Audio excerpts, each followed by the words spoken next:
Okay. Good afternoon, everyone. Welcome to this session. Also, people following us online. The theme of the public forum this year is Reglobalization, Better Trade for a Better World. What we want to talk about is how can we make better trade law books for a better world.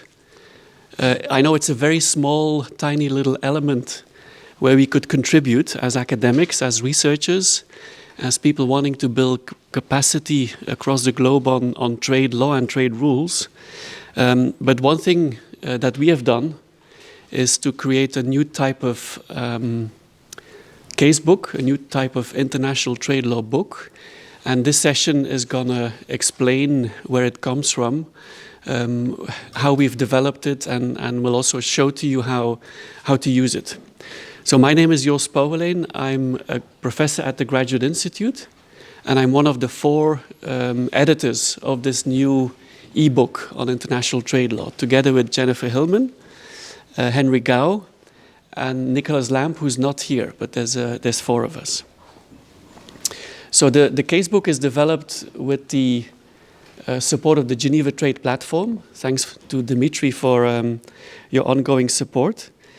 Let me say a few words about how we came to the idea, and then I can turn to my colleagues for other details. So as I think there's quite a few academics, teachers in the room. As a professor, you have to choose a casebook, and at some point you may think of writing one yourself. We have all done this, have written casebooks, but after a number of years realized that it's becoming very problematic to use them and to really ensure that people across the globe can have access to them. So the online platform that we have looks like a casebook, but it's very different. And I'll just point at 4 big differences that have helped me in my teaching and that I'm really enjoying when I use the platform and teach the subject. The first one is that standard textbooks, especially in the US, cost a lot of money. Okay, so the business model there is that these books tend to cost $300 per book or more. I used to teach in the US. I've come back to Europe. That means that if I would write a casebook like this, I could not even assign it to my own students. There's no way that people in Europe would pay $300 for a textbook. I'm talking about Europe, so if you want to reach people in Africa or developing countries, Asia, forget about it. It will not be used, it will not be read, so you write basically for a very limited audience. So price is one real issue. The platform is for free. It's online and it's for free to anyone. Secondly, and it's been very annoying, as an author, you write a textbook, it gets published, hard copy, and the week after you spot a typo. Or you think, okay, oh my God, there's a new case, and I would have loved to include it in the casebook. You basically have to wait a couple of years before you can make the corrections, right? You can send out addenda and what have you, little pieces of paper they put into the book, but it's not the same. Now when I use the platform for teaching, literally every time I use a chapter, I find a typo or I think, okay, this can be done or explained a bit better, or there's a footnote or something I want to add. Any of us, and hopefully many of you later, you can just go onto the platform and edit and update the book this way. So price, editing is a second point. The third point is I've done casebooks with 1 or 2 authors, which is great. You work together, you share experiences, you have each your own expertise. With this platform, we want to really use some kind of crowdsourcing. So there's the 4 of us, but we will invite anyone, especially in jurisdictions that we are not familiar with, to contribute to the book. So we have chapters on how is international trade law received in national legal systems. And we can talk about Europe, China, the US, but it would be wonderful if people from Brazil, India, wherever, add their little section to explain how trade law is received or functions within your domestic legal system. So having this platform allows us to bring in more people as the field develops and as we consider not just international but also domestic trade laws more and more. Now, the final big difference, having the platform as opposed to a printed casebook, for me has been that we can make the platform modular. So we can add chapters, we can add sections on India, Brazil, on cases, we can add interviews, we can add pictures, we can add videos. And then people who teach from the platform can actually use whatever chapter, module, section they find useful. So it may end up being a bit longer because we'll offer a lot more than a standard textbook. But it allows us to move away from the one-size-fits-all, which it was beforehand. Okay? So price, editing, crowdsourcing, and making it modular, for me, were the 4 reasons to move away from the standard approach to casebooks and to test this idea of a platform. So what I suggest we do now is perhaps turn to Henry to show a bit how it looks, what it looks like when you go online and how you can use it. And then perhaps Jennifer can talk a little bit about some of the content. And then I think it would be nice, I know that there's some people in the room who may already be using it or planning to use it. It may be a bit scary to not have a physical book in front of you, to have it online, but we want to also answer any questions you may have or problems you've faced so far. Henry? Thank you, Joost. So please feel free to sit in the front. There are some seats in the front. Please, yeah. So I'm going to walk you through the casebook, basically tell you what are the main functions, where do you find each function, what can you do, and so on. I think some of you might already be familiar with the casebook because I understand many of you are already using it. We did a soft launch last year at the Society of International Economic Law biannual conference in Bogota. So many of you already started using it, so thank you. And for those who have not used it, so this is a very brief introduction, but worry not, because we will have Q&A later. Feel free to raise any questions if you want. So this casebook composed of 21 modules. As you can see, these are the topics covered. So in addition to the traditional topics like, for example, customs duties, border measures, national treatment, MFN, exceptions, and so on, we also included many new issues, for example, things like e-commerce, digital trade, trade and development, trade and labor, WTO reform, and so on, because we believe that, as you rightly pointed out earlier, this is the advantage of E-Casebook, whereby we would be able to update much more quickly than a traditional casebook, and these issues are really important issues, so we should include them. So, as you can see, these are the topics covered, and within each topic or each module, there will be individual lessons, again, divided by topic. Again, I'm showing you, for example, the one for exceptions. As you can see, these basically start from the basics and then give you the rules, the case law, the critique, reflections, and so on.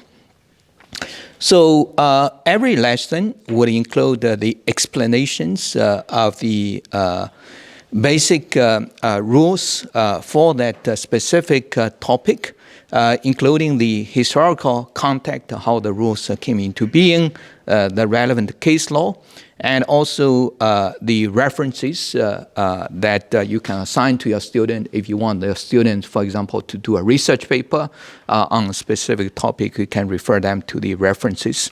We also included in some modules the videos and the podcasts, which we find interesting, which would help you to explore some of the topics. For example, as you can see for this module here, all right, there are some YouTube video which you can just click. It's already embedded in the web page, so you can just click and you will get there.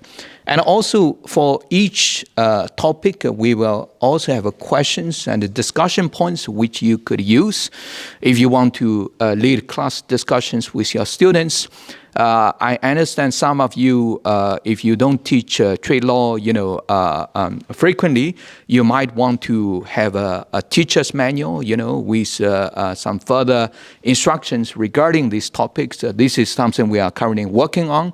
And we also would welcome any volunteer who would, wish to contribute to the teacher's manual for specific modules. So that would be more than welcome. Please feel free to get in touch.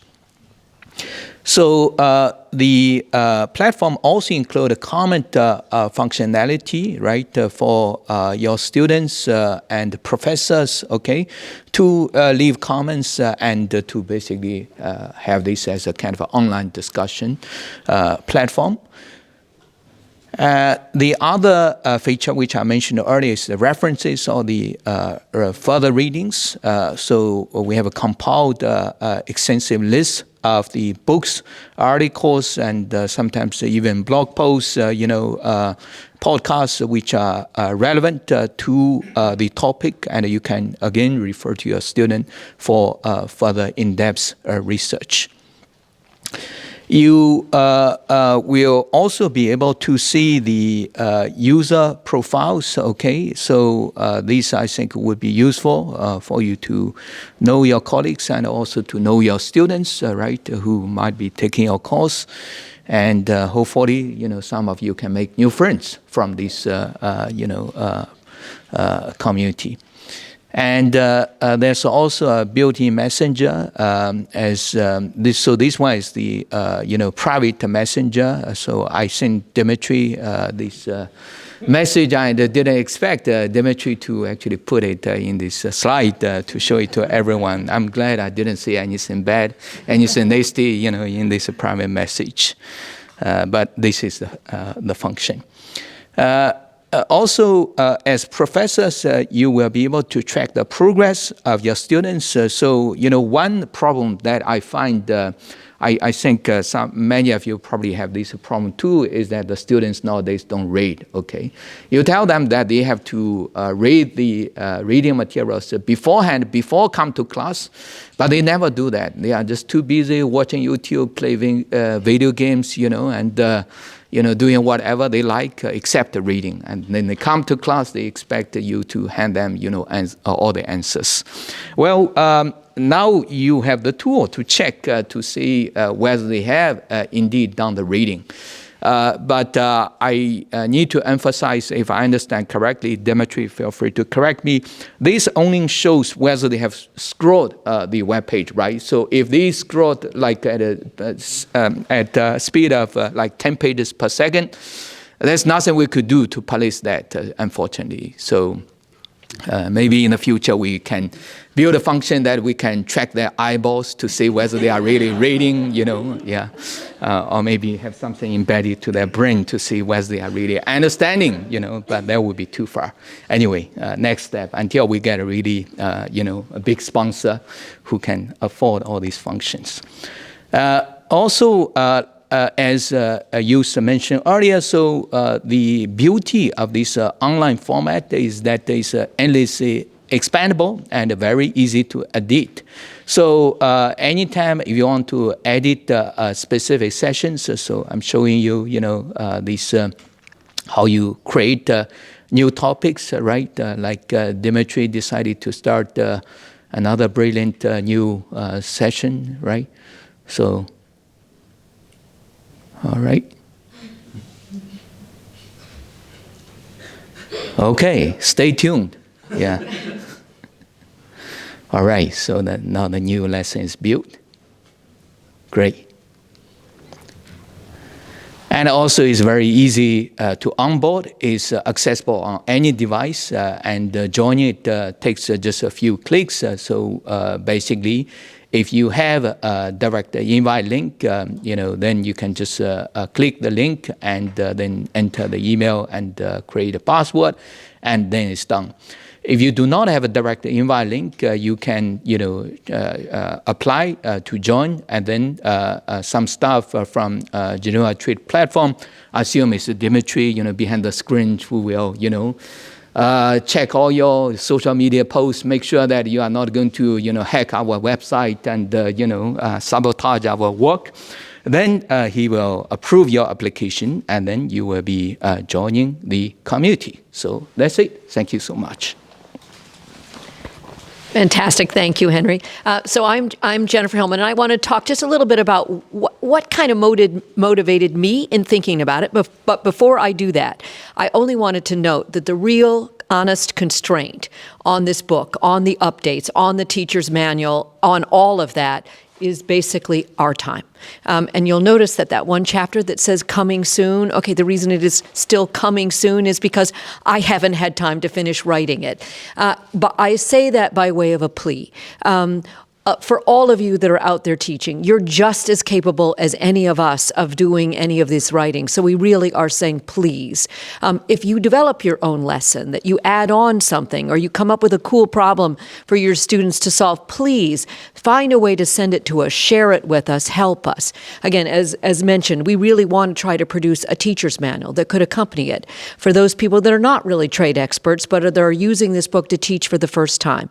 Or what we're finding very often is professors that are not teaching really trade, but they just need that one section on intellectual property law, or they just need the one chapter on dispute settlement because they largely teach investment, but they want to just compare a little bit with how the dispute settlement system works in trade. So they only want one chapter, so they're not really versed in it, but they could really use some extra help. So I guess part of what I'm saying is we could use some extra help too, because again, we've all done this basically as an add-on for no money, for no anything. And so to the extent that you're using it or would be willing to say, I'd help write anything, any part of new edition, new chapter, new lesson, or teacher's manual, please, please, please reach out to us or reach out to Dimitri. So I want to maybe just touch on a few things that I think really are importantly and significantly different about this book than about the prior casebook that I was involved with, or about much of what else is out there. And I'm going to just start with like my first class always when I teach trade is just try to help students understand just what is trade. When you say international trade, what is it that you're speaking about? I mean, what is this movement of goods, services, ideas, and sometimes people across borders, and how does that work? But always you start to some degree with comparative advantage. And the theory of comparative advantage, which, for those of us that teach it, you always know that this is, the most important sort of economic principle, if you will, that is impossible to understand unless you've actually walked through it. But now, in this day and age, with all of the pushback from globalization, you simply cannot just teach, here's comparative advantage. Don't you now understand why all international trade is good? No one will believe that. And your students need to be challenged on how we should think differently. Is comparative advantage still even true? Was it ever correct? Is it correct now in the days of digital everything? Do we still believe in comparative advantage? Should you still believe in comparative advantage? So the great news is the opening chapter of this book is heavily drawn from the amazing work that our co-author Nicholas Lamp did in writing a book called 6 Faces of Globalization, which is an extraordinary book, which is effectively encapsulated in this new approach to thinking about how do you start the conversation with students to think about what is international trade, why does one trade, why should someone trade, and how do we think about these other narratives around the concept of trade and the concepts of globalization. So just from the very opening chapter, this book is different. And every chapter is also trying to lay out a little bit of, kind of what is the introduction and the history, but then each chapter has a little bit of a section of why does this matter? Why should a student care about this? So that for each chapter, you really are trying to push a little bit about the thinking of why this particular chapter matters. I'm going to talk about 2 or 3 of the others that I think are different and important in this book. One of the first things when we were thinking about do we need to, is now the right time to write a new casebook? Because again, it's a lot of work. The previous casebook that I at least had worked on, we basically closed it out at the end of December of 2015. So again, you think, okay, has there been enough new cases, new developments, new things that make it worth the time to write an entire new casebook? So I sat there and thought about it. Okay, what is one of the topics that was not mentioned in the previous casebook? National security. The entire previous casebook had one footnote about Article 21 of the GATT that said, okay, there is an Article 21 of the GATT. It's never been used. You don't need to worry about it. All right. Fast forward to now, when national security is everything and all of trade policy is filtered through the lens of national security. So it was very clear that we really needed to add an entire new chapter, not just on Article 21 of the GATT, but how does national security and national security concerns now sit in the room, if you will, with every discussion of every trade policy. So again, a whole new entire wing, if you will, of international trade law has to be thought about through that lens of national security. Another, again, brand new chapter, which has been very interesting to me. I've already got now 100 notes just from this week here at the Public Forum of, I need to go back and change that in our book. The entire new chapter on e-commerce and the digital economy simply did not exist in a prior textbook, doesn't exist in most international trade textbooks. You open it up and you will not find anything on e-commerce or the digital economy. You won't even find much on digital trade, which is obviously presenting a huge issue for those of us that teach in this space about how to think about digital. Is it really different? Or should you just be teaching digital when you teach in goods, that goods can be ordered either in an old-fashioned way or can be ordered using digital services to order the goods? How do we treat goods that have digital services embedded in them? Got a warranty that goes tagged along to those goods. Okay, the warranty is a service. It could be done a digital service. Do you teach that as part of teaching goods that are then connected to a service or what? Obviously, digital services, you could cover them entirely in your discussion on the General Agreement on Trade and Services. Is that really where they belong? Obviously, many, many digital services are absolutely parked in international property law. So should you really be thinking about digital services as an offshoot of IP law? So all of that, we kind of figured out and sort of thought through a way to help students understand e-commerce and the digital economy, but also by looking at the prior disciplines that we've already talked about, referencing back to IP law, referencing back to services and GATT's commitments, referencing back to the goods schedules. The last one then that I'll talk about that I think had to be radically changed was the section on dispute settlement. Both because the prior chapter was, if you will, in the heyday when everybody was thinking everything was going perfectly and everyone was describing, the appellate body as the crown jewel of the dispute settlement system, that we were on our way to, this whole series of jurisprudence and everything's great. Okay, clearly this needed an entire update. And so a lot of what this new chapter tries to reflect is the sort of thinking about why. Why did the appellate body fall apart?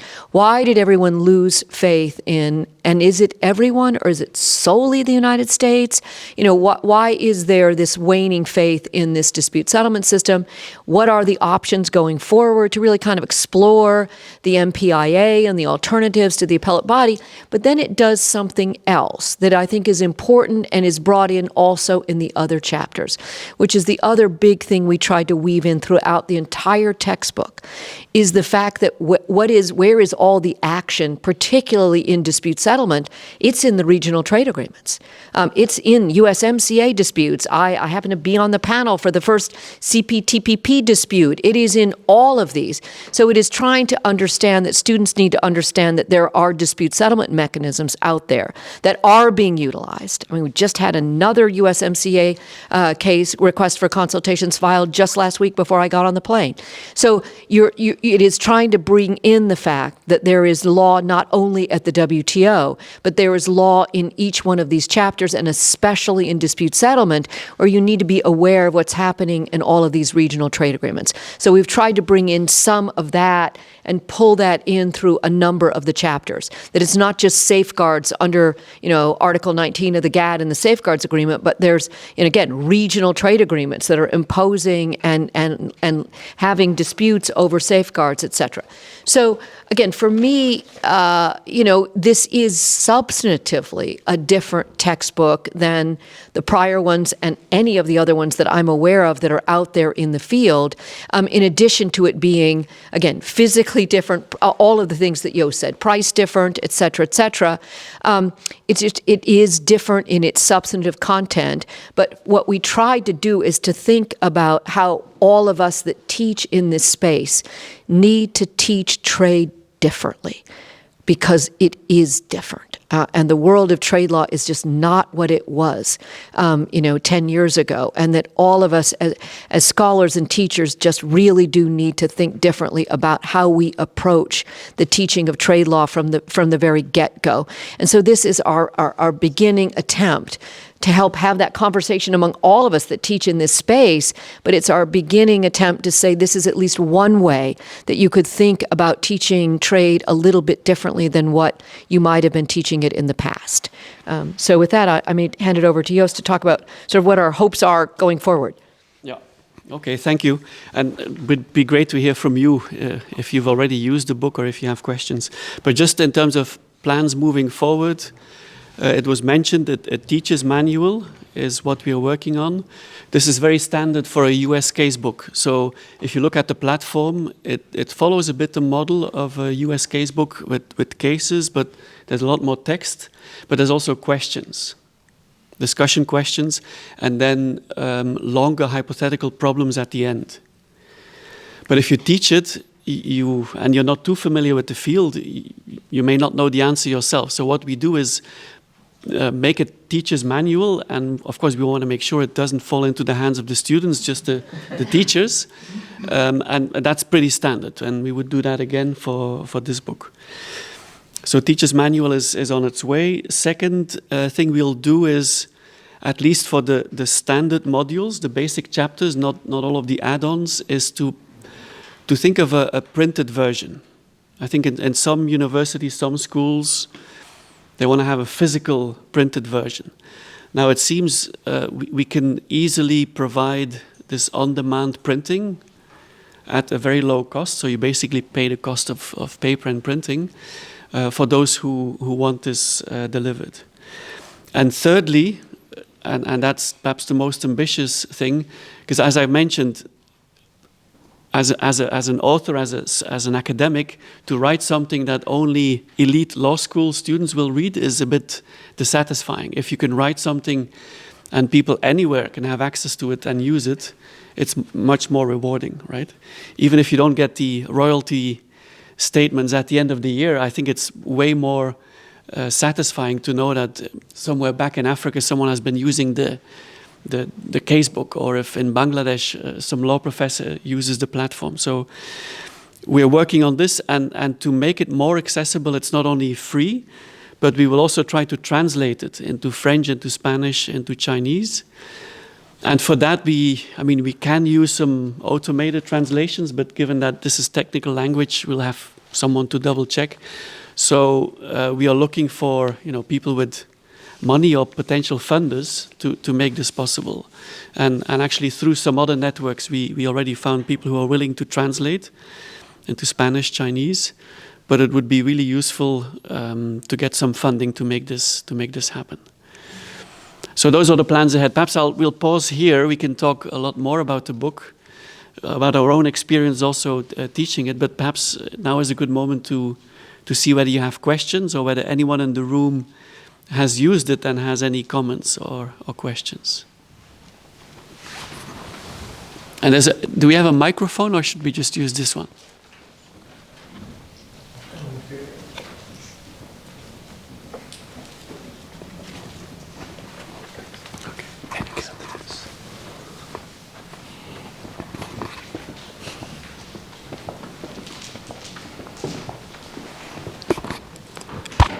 Okay, so It doesn't amplify, just for the recording. You have to speak loudly. okay, so I'm Janet Macharia. I'm a teaching fellow at Strathmore Law School in Kenya, Nairobi. I was actually telling Prof a few moments ago, and I've used the E-Casebook for my students last semester because I'm a teaching fellow for international trade law at the university. I think the two things that at least I've gotten from my students as feedback, and I agree with them 100%, is the hypothetical case studies, because that's also how we do the teaching at Strathmore University. We use a lot of hypotheticals. But the second thing that I've also gotten from them that is useful is the videos, the short videos that help them to understand a bit more. So for example, when it's services and Hamid is on there explaining and making it simple, and it makes it easier for me in class when we do group work and farm work and case studies to make it more practical. I also used it for my coaching experience, and I saw a lot of good results with my students who I coached from Strathmore University, who made it to the finals in the globals. And they used a lot the materials that were there. So a lot of good feedback, and it's accessible, and like you said, it's free, so they don't have to pay, which is a good thing for us back in Kenya. So I just wanted to comment for the good work, and thank you so much. I'll bring it back. I'm not sure if I can speak as loud, but I'll try. Okay. So my question is more around the input of the data on the casebook. Is all of that done manually, or is any of it AI generated? Because I'm just thinking of the risks. I don't know how many of you use ChatGPT, it tends to kind of make up things for you, like what you would like to hear. So I'm just wondering if any of that has been taken into account in the casebook. Thank you.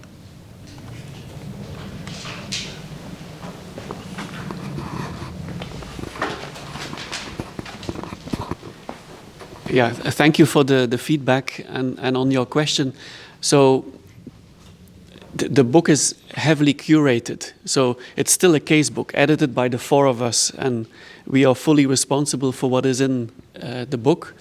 So of course we have written every single sentence ourselves, but you're right, to the extent we open it up to people, other people to contribute.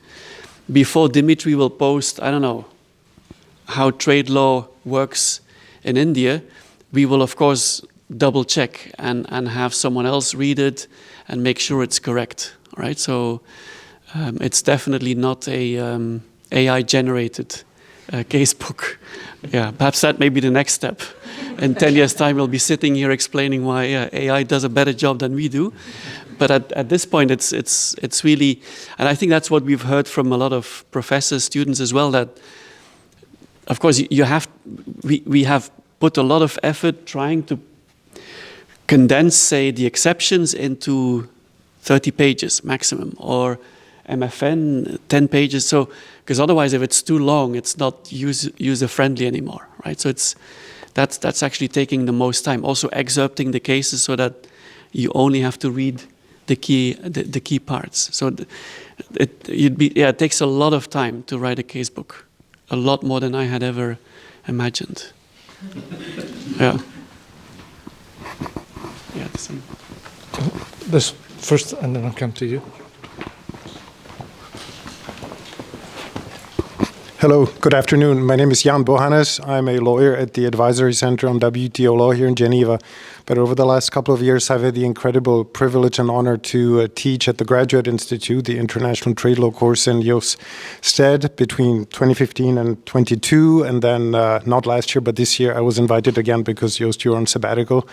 And this is the first time I'm using the E-Casebook, and it's really absolutely fantastic. I used previously the predecessor, as it were, the Pauwelyn, Guzman, Hillman.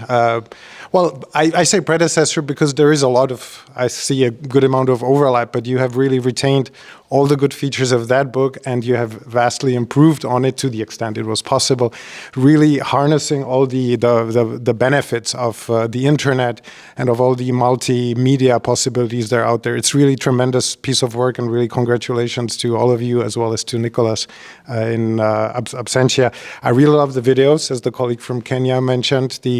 Not only the economic explanations, but there's also in explaining the case for trade. I love that video.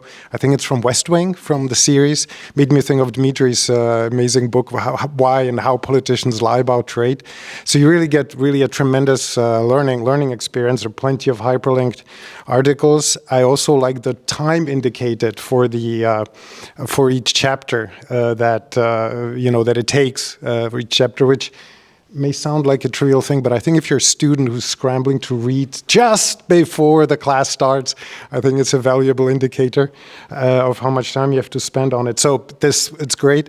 On substance, I would just echo what especially you, Jennifer, were saying. It's extremely thoughtful. It reflects sort of the new trends in trade law and trade policy. You mentioned national security. The introduction, like the case for trade, the case for and against trade, it's extremely thoughtful, really explored from all possible angles. I have a co-presenter that I invite for the second unit in the course, which is about the case for trade and the economics, just because I'm not an economist, Professor Christian Hederer from German University. And he also commented, he just read it, preparing for his session, as it were, and he commented on how extremely thoughtful that particular chapter is. But, all the others as well, dispute settlement, national security. What I also love is in my last session, in the previous years, I would go look at current issues, negotiations, e-commerce, etc. And so with the old textbook, you sort of had to go around and find things, this paper there and that paper there, somewhere off the internet. And here you have it presented sort of as part of the textbook. So it's really tremendous. Just looking, what else did I write down? So I can really, really recommend it. The one sort of couple of remarks or suggestions. I love the idea about a paper copy, just because some people read better on paper. I'm a dinosaur, and I just love it. I know it's an e-textbook, so obviously that's the main purpose. But I just think having a paper copy would probably be helpful to some, at least dinosaurs like myself. Some articles are behind a paywall, I noticed. So some of the articles are hyperlinked, at least they were for me on a paywall. Maybe that's not the case when you're reading in a university setting. But there was one NYT article, for instance, that I was really keen to read and I couldn't. I don't know whether there's any way, and forgive my ignorance if there's an obvious answer to that, but whether there's any way to, have a password or whatever. And then the one question that I had is, some chapters are in gray, like it's not bolded in black, but it's gray, and there is a icon of a eye crossed out next to it. And when I first saw it, I started panicking that chapter had been taken off, and it was SBS TBT, so I thought I need it for my course. But then when you actually click on it, you see that it's there, but I don't know whether that means it's being edited or it's not open for editing. But again, in summary, I think it's absolutely fantastic, and I'm really glad I have to go through the effort of reading it to prepare for this year's course, because I'm also learning a lot. So congratulations.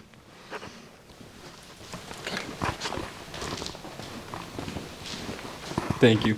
So I'm a former student of Professor Hillman's, and just quickly before I make my points, I didn't know that the professors could see from the back end how much we've read, so I hope afterwards Professor Hillman doesn't go into the back end and see if I scrolled through. No, but I took trade remedies with her, and just to pick up on the last point that was made, I'm also a dinosaur. I love the physical textbook, but I feel like this almost converted me for this setting more, this e-textbook, because the links inside are so great that you can click through, especially when it's citing like a WTO communication, and you can click through and very easily get to that.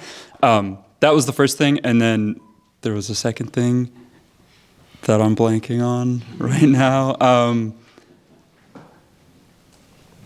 There was the links, and then, anyway, I'm forgetting. We could just that. Hi, I'm Katerina from Czech Republic. I think most of you are from the academic area or teachers. I'm from the private sector.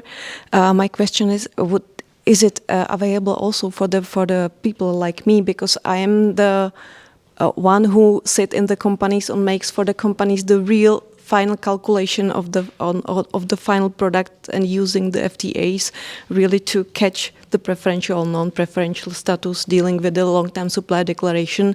And I started also this year, developed a tool for the COO calculation on the some, let's say, worst case scenario. So it will be something really would really help me, because I'm really sketching up from different tools and from different websites and books and everything really to collect the informations. Well, in terms of availability, the answer is yes. It's absolutely available, and if it would be helpful, to help others in your company understand, the groundings of trade law, absolutely yes. I'm not sure that it will help you with a detailed calculation of how to report CO2 emissions for CBAM purposes, or how to do calculations in any detail. I mean, it will at least explain the customs procedure process, the typical kinds of documents. So in that sense, it's readily available. It would definitely provide all of the sort of context and bigger picture for what anybody would need in terms of importing or exporting. But down at the level that you are of individual customs declarations for an individual item, I'm not sure it's that detailed. Yeah, I will also say something. Janet, thank you for your sharing. Now I understand why your students end up at the grand final of the WTO Mode Court this year, when you were referring to the, hypothetical cases that the students have been training on, using the casebook. So I'm really glad that you guys find it helpful. Regarding the question from Young on the grade out, I think this is related to some problems we had with the previous publish of the press edition.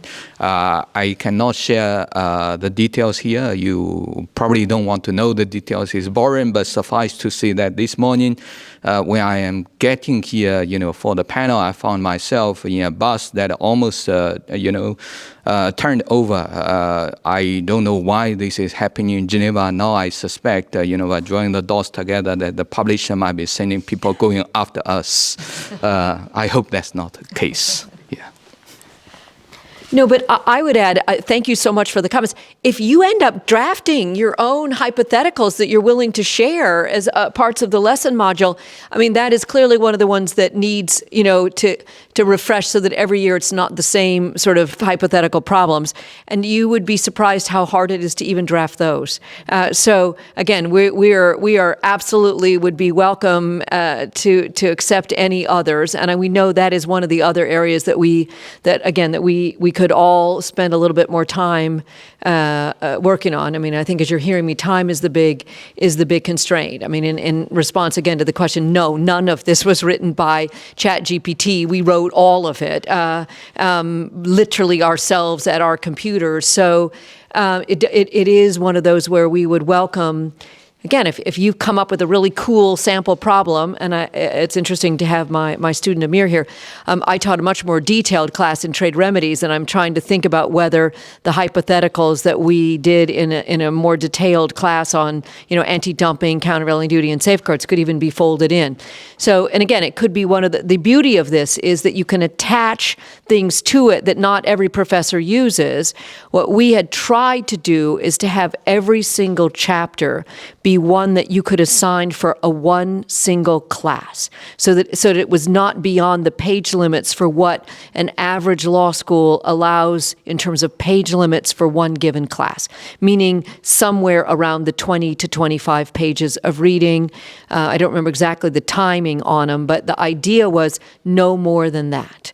And now we're trying to think about whether there should be these little add-ons for those that want their students to go deeper on each subject, understanding that the core of it is 20 pages that a student can read for one class setting, and then more added on for those that want to dive deeper into a given topic. The other thing that I will say took a lot of time, not entirely by us, but by some fantastic PhD students at the Graduate Institute, is the additional resources. Because again, as you can see from here, you could put entire libraries in as resources for each chapter, but we've really tried to cull it to the ones that we think are the most succinct, the most helpful, the most appropriate for someone that's studying in this area. They're not a PhD level of research, but they are trying to say that we're culling to make it easier to find the sort of key additional resources that you might want to look at if your students wanted to delve a little bit deeper. So for you, in the customs chapter, you might find some other, kind of detailed suggestions if you really are wanting to get into more of the nitty-gritty of customs documentation. Yeah, the one thing that we perhaps should point out as well is that the platform itself is set up by the Geneva Trade Platform and something called the Beyond Trade Network. So it's not just a book, it's a whole ecosystem almost with people who sign on. And as Henry was showing, you can actually, I guess you can comment and you can talk to each other. And I think that would be the next, or would be wonderful if students in Kenya start discussing with students in Geneva or in New Zealand.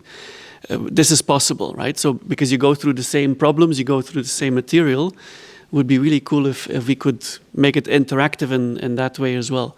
Because in terms of you contributing, as Jennifer was saying, it could be a problem, a hypothetical, but it could also be something from your domestic legal system. A big change in the platform compared to other books is we spend a lot more time, I think in Module 2, on domestic trade law instruments. So focusing on the systems we know, Europe, US, China. But it would be great if we can have, of course, optional modules added on India, Brazil, Kenya, any country, just to see what the differences could be. And that's something that professors could write, that even students could write. Of course, we would double check it. But and in that sense, we could really go beyond our own expertise and add new topics. Henry? Sorry. Please, yeah? Did you talk about paywall? We'll have to, I mean, of course, we'll have to deal with that. We'll have to either... Yeah, we'll have to deal with it. I mean, we'll have to either figure out whether we can get a copyright permission from the New York Times and just create it as a PDF and put it in, which I think is probably the easiest way to do it. So no, thank you. We'll have to have somebody go back through and check what's paywall. And I think you're probably right. When we did the checking, we were probably inside of a paywall because we're going off of our university, working off of a university system that just, I mean, again, for me, if I'm at Georgetown, it'll automatically click me through to anything that Georgetown has, a subscription to. So I wouldn't know that there was a paywall. So we will check it. And I think obviously there is fair use ways that we can go back to the New York Times or whoever it may be and see if we can get permission for that article. But again, I'm just trying to figure out how I go and check all of this because, like I said, I'm inside the paywall, and so it's hard to know when you're not. But we'll check.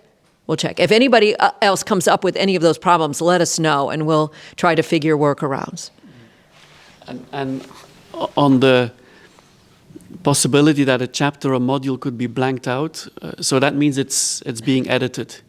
And I think given that we are at the early stages, some chapters need to be finalized, others edited. We've also had to go through every single chapter to make sure there was no copy from a previous book, so to avoid any copyright issues. So that takes time. But it should now be ready. It's a living instrument, so to speak. So it will unavoidably happen that as someone is editing or adding, that there may be something of a glitch. Dimitri, we've been talking a lot about basically your baby, so if you have anything to add or comment. Just to avoid Juanita spinning the camera. Thank you so much. I wanted to really just come back on some of the questions from a technical side, because I'm inside the machine, as it were. To start with, on the question of the grayed out stuff, we took a bunch of modules and chapters offline in order to do some rewriting on them. We're done with that. That will never happen again. The only time editing actually happens in real time. So you can still continue to use it as we're editing. The only time you should ever see something grayed out in the future on this is if we have preloaded something we're about to add, but we haven't had the professors finally go through it yet. So at that point, but generally speaking, you should probably never see, unless something goes horribly wrong, you should never see any gray on there again, except for in progress future work. A question we get a lot from professors who are thinking of assigning this is about, as this expands, what will happen to the module and lesson numbers? Because if you've told someone to go to 10.4 and we start playing with the way this works, we're very aware of that issue, and we will keep the structure very similar. Where we need to slot things in, we will either do something like once a year all in one go, or we will come up with ways to sort of have it be 10.1a, so that it doesn't disrupt. If you've assigned your students something, you don't have to constantly keep coming back to see if we've decided to move trade and environment to module 3 or something. On the question of paper, I think once we have the climate, didn't want to say it.